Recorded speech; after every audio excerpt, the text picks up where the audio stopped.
दोस्तों नमस्कार। मैं आज कुछ पढ़ रहा था तो पढ़ते-पढ़ते कुछ एडवर्टाइज़मेंट्स सामने आ गई। कुछ जॉब ओपनिंग्स हैं रेगुलर और कॉन्ट्रैक्चुअल की, फूड टेक्नोलॉजी, इंजीनियरिंग के अलग-अलग डिसिप्लिन्स की, agriculture, veterinary, biotechnology, microbiology, horticulture और दूसरी भी बहुत सारी हैं।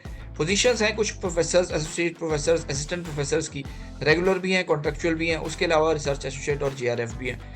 और ऑर्गेनाइजेशंस जहाँ ये एडवर्टाइज हुई हैं वो है एचबीटीयू कानपुर, डीआरडीओ बिहार defence institute of high altitude research और BAU Ranchi, Birsa agriculture university. तो कुल मिला के पोजीशंस बहुत सारी हैं और अब मैंने जब एडवर्टाइजमेंट देखी तो मैंने सोचा चलो आप लोगों से बात करता हूँ, किसी ना किसी के तो शायद काम आ ही जाएगा। और यही सोच के ये एडवर्टाइजमेंट मैंने डाउनलोड करी और मैं आपको दिखाता हूँ कि इन एडवर्टाइजमेंट्स में क्या क्या मेंशन्ड है। तो दोस्तों स्क्रीन पे आपको सबसे पहले मैं दिखाता हूँ Harcourt Butler technical university HBTU Kanpur. ये बहुत पुरानी यूनिवर्सिटी है, एचबीटीआई पहले बोला करते थे, अब लेकिन ये यूनिवर्सिटी बन चुकी है। पहले एचबीटीआई इंस्टीट्यूट होता था। तो एक काफ़ी रिप्यूटेड इंस्टीट्यूट है, इंजीनियरिंग के बहुत सारे डिसिप्लिन्स इसमें हैं और फूड टेक्नोलॉजी भी है इसमें। तो ये रेगुलर पोजीशंस आई हैं कुछ इसमें। ऑल्दो एडवर्टाइजमेंट ये 6 जनवरी को आ गया था, लेकिन मेरी नज़र में अभी पड़ा है, तो कुछ दिन इसमें बचते हैं फिर भी अप्लाई करने के लिए। तो जो लोग ये देख पाएंगे तो वो डेफिनेटली अप्लाई कर सकते हैं। पोजीशन है प्रोफेसर्स की, एसोसिएट प्रोफेसर और असिस्टेंट प्रोफेसर की। और जो डिसिप्लिन्स हैं वो oil technology, electronics engineering, chemical engineering, chemistry, paint technology, plastic technology, physics. इसके अलावा फूड टेक्नोलॉजी की भी 2 पोजीशंस हैं और biochemical engineering, mathematics, leather technology, civil engineering और ह्यूमैनिटीज़ यानी इकोनॉमिक्स की पोजीशंस हैं। तो अलग-अलग रोस्टर्स के हिसाब से जो रिजर्वेशन अलग-अलग हैं इसमें, तो उसके हिसाब से आप पोजीशंस की डिटेल देख लीजिए और अगर आप इन सब पोजीशंस के लिए एलिजिबल हैं तो डेफिनेटली आप अप्लाई कर सकते हैं। मैं समझता हूँ रेगुलर पोजीशन है तो अप्लाई करना ही चाहिए अगर आप इसके लिए एलिजिबल होते हैं तो। कुछ पोजीशंस इन्होंने पहले से एडवर्टाइज कर रखी हैं जो लाइकली टू बी वेकेटेड हैं, लेकिन उसका भी इंटरव्यू करवा ही देंगे, तो उसके हिसाब से आप इसमें अप्लाई कर सकते हैं। और अप्लाई करने के लिए आपको hbtu.ac.in पे जाना पड़ेगा, जहाँ पे सारी की सारी इन्फॉर्मेशन मिल जाएगी और एप्लीकेशन फॉर्म भी मिल जाएगा, ये आपको करना होगा। कुछ और डिटेल्ड अगर इन्फॉर्मेशन चाहिए तो recruitment2024@hbtu.ac.in पे आप इसमें इन्फॉर्मेशन मांग सकते हैं। और HBTU एक बहुत ही अच्छा ऑर्गेनाइजेशन है, मैं यहाँ पे काफ़ी लेवल्स पे एसोसिएट हुआ हूँ। तो मैंने देखा है अंदर से जाके कि भाई क्या वर्क कल्चर है, तो बहुत अच्छा वर्क कल्चर है और सपोर्टिव वर्क कल्चर है। अभी तक तो फिलहाल जो मैंने देखा वो सपोर्टिव है। अब इम्पोर्टेंट डेट है कि last date of submitting application है इसकी 29 जनवरी 2024, 12 बजे तक आपको ऑनलाइन ही एप्लीकेशन सबमिट करनी है। तो 29 जनवरी तक आप सबमिट कर दीजिए अपने सारे डॉक्यूमेंट्स के साथ और अगर आप इन सब पोजीशंस के लिए एलिजिबल हैं तो आपको डेफिनेटली अप्लाई करना चाहिए। तो ये तो था फर्स्ट एडवर्टाइजमेंट। अब चलते हैं दूसरा एडवर्टाइजमेंट। दूसरा एडवर्टाइजमेंट क्या बोलता है? तो दूसरा एडवर्टाइजमेंट है बिरसा एग्रीकल्चर यूनिवर्सिटी का। तो बिरसा एग्रीकल्चर यूनिवर्सिटी स्क्रीन पे आप देख रहे होंगे।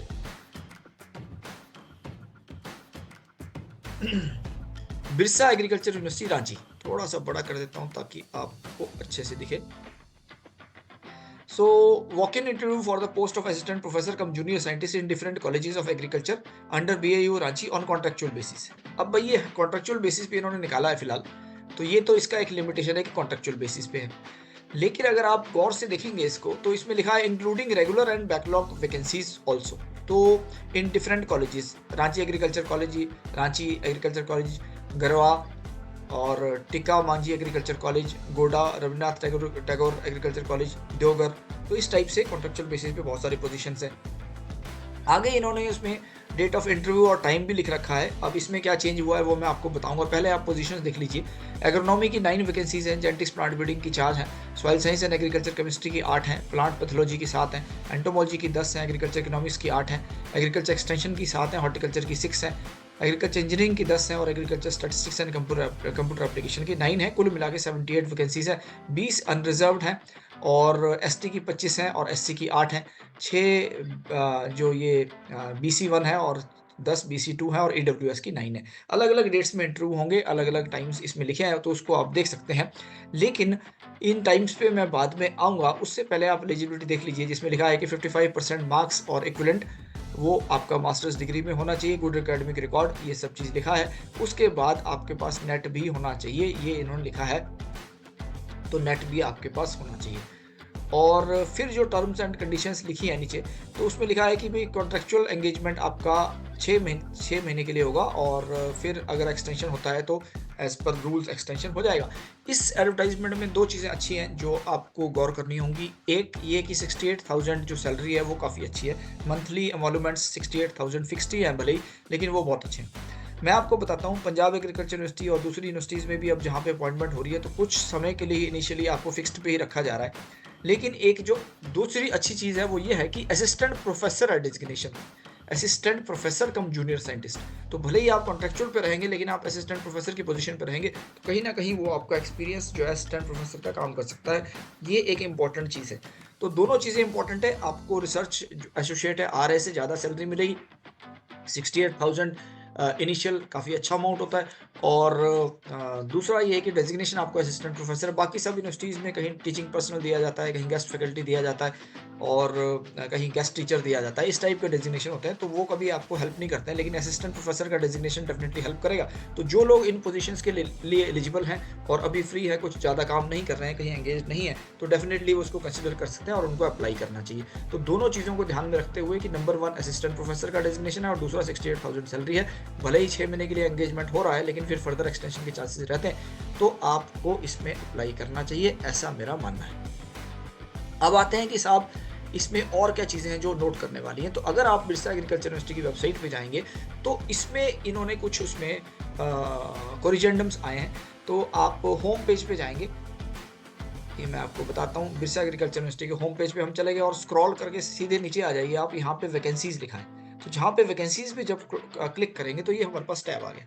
ये वाला जो टैब है, ये एडवर्टाइज़मेंट वाला टैब है जो हमने अभी देखा, walk in interview for the post of assistant professor come junior scientist. उसके बाद एक कोरिजेंडम आया है इसमें 6 जनवरी को और 6 जनवरी को जो कोरिजेंडम आया उन्होंने ईडब्ल्यूएस के बारे में कुछ क्लैरिफिकेशन लिखा है कि economically weaker section categories not under the backlog vacancies. तो चलो इसमें हमको ज़्यादा नहीं देखना है, लेकिन एक ये जो नोटिफिकेशन दोबारा आया है इसमें, ये आज का नोटिफिकेशन है 24 जनवरी 2024 का।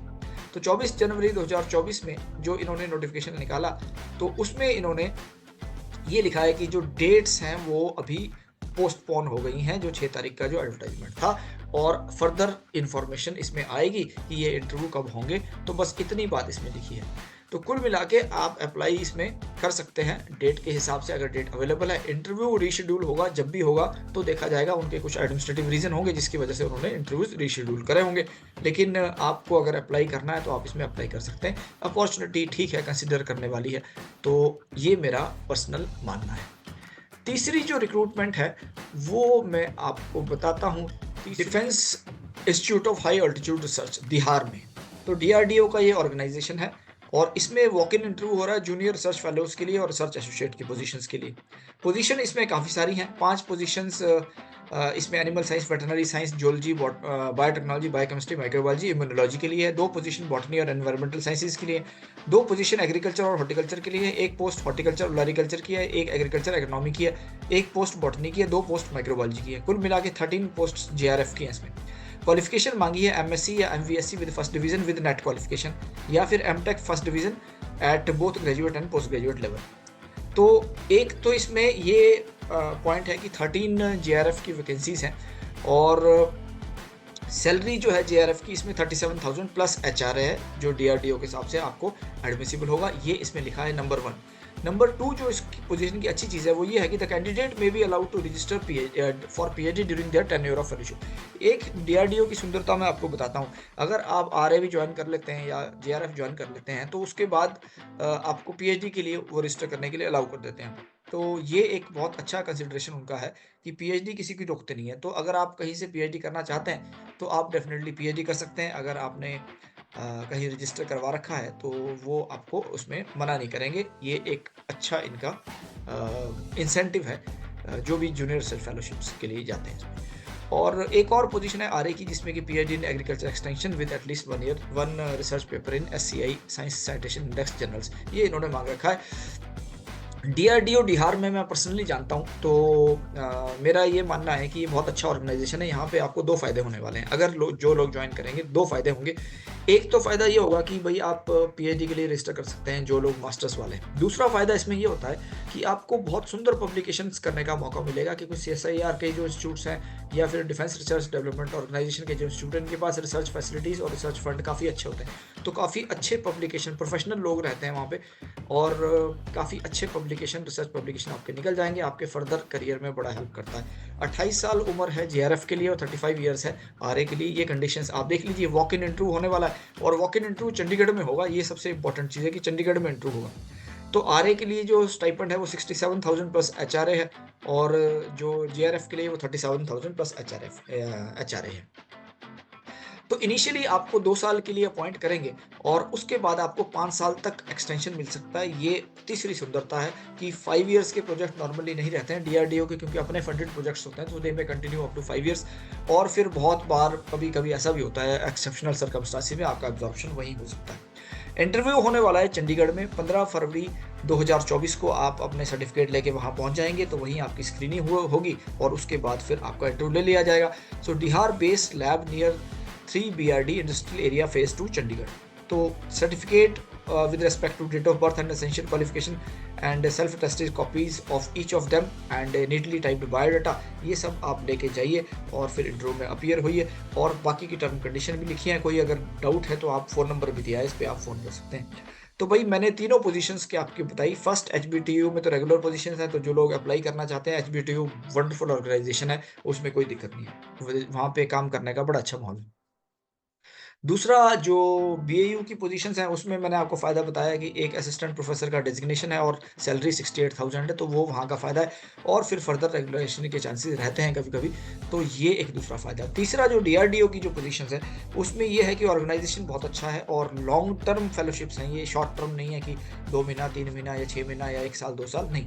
2 साल के लिए तो इनिशियली है ही है, लेकिन अप टू 5 इयर्स एक्सटेंड करते हैं। पीएचडी में आप रजिस्टर करवा सकते हैं और रिसर्च पब्लिकेशन बहुत सुंदर आपके होने वाले हैं, तो ये एक बड़ी सुंदर चीज़ है। जो लोग भाई इसमें अप्लाई करना चाहें तो डेफ़िनेटली अप्लाई करें। मैंने जब देखा तो मुझे लगा कि शायद किसी के काम आ पाए, तो मैं आपसे शेयर करता हूँ। तो आज की वीडियो को यहीं क्लोज़ करते हैं। मैं समझता हूँ किसी न किसी के तो काम ये इन्फॉर्मेशन आ जाएगी और सबको जो लोग अप्लाई करेंगे उनको मेरी शुभकामनाएँ हैं और इन्हीं शुभकामनाओं के साथ आज की वीडियो को क्लोज़ करते हैं। आप अपना ध्यान रखिए खूब अच्छे से और तब तक के लिए थैंक यू वेरी मच और नमस्कार।